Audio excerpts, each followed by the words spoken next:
There is a scenario, you college football fans, where 0 Big Ten teams make the playoff. Now, Michigan really helped itself. I mean, really helped itself by beating Penn State at Penn State. Oklahoma really hurt itself, and I mean really hurt itself by losing to Baylor. Like Baylor, they're good, but, you know, people always say, and I want to give a shout out to the committee. Every little smartass with hairspray on television says, well, you know, the committee got it wrong. Oh, yeah, what did the committee get wrong? Well, Oklahoma's undefeated.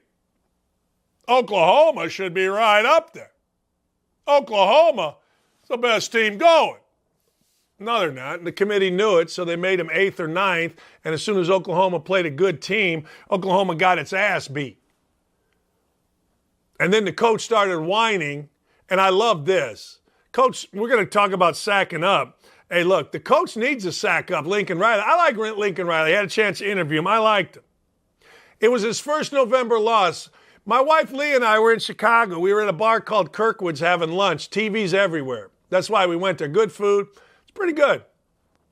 So we're sitting there. We'd gone to Chicago for a Blackhawk game. We're sitting there watching, and we don't know why Lincoln Riley is screaming and yelling when there's 3 seconds on the clock and the game is lost. But what we found out was the game wasn't over. The crowd rushed the field, and the coach, a guy named David Herende, he wanted to kick a field goal even though the game was over. And good for Herende, he did. He did. So he kicks a field goal when the game was already a 10-point game. People wonder why. Well, smartly, Herende says, hey, look, man, there's a tie-break formula based on point differential in our league.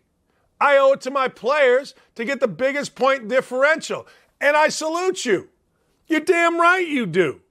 It's a 32-yard field goal. You knock it in. And, of course, Lincoln Riley, well, I don't know why Dave, I know why Dave kicked the field goal, but I don't agree with it. So what? There's a code of sportsmanship. Yeah, maybe. But when I coached, I always told other coaches in our league, hey, look, if you want to beat my ass, you go ahead and beat my ass. I won't say a word about it because you know what? You're doing with your team what you need to do with your team. And I'm going to do with my team what I want to do with my team, and I don't want to hear you whining about it. And I won't whine about it. The whining, you see, guys get to the point in their careers where they think their opinion matters. So Lincoln Riley's won some games, and he's a good coach, and by all accounts, a good guy. But his opinion don't matter on this. It's just whining. You say, hey, look, we got to be better. Hey, look, we got to come out. But the game of the day, as I sat at Kirkwood's with my beautiful wife, the lovely Lee Ross, you can follow her on Twitter too, at Lee Ross.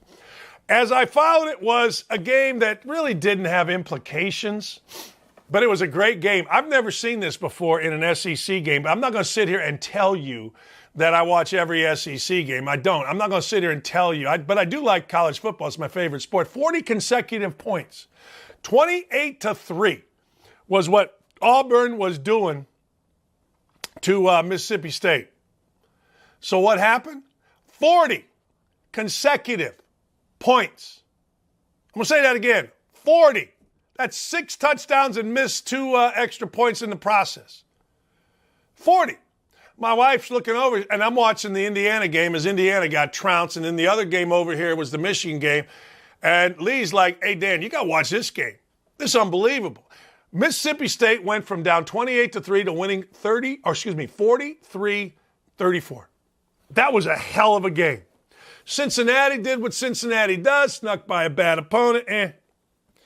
One of the most remarkable things was Alabama covered 51. It was like 59-3. I think they were down 3-0 in the game, or it was 7-3 at one point. Alabama was a 51-point favorite.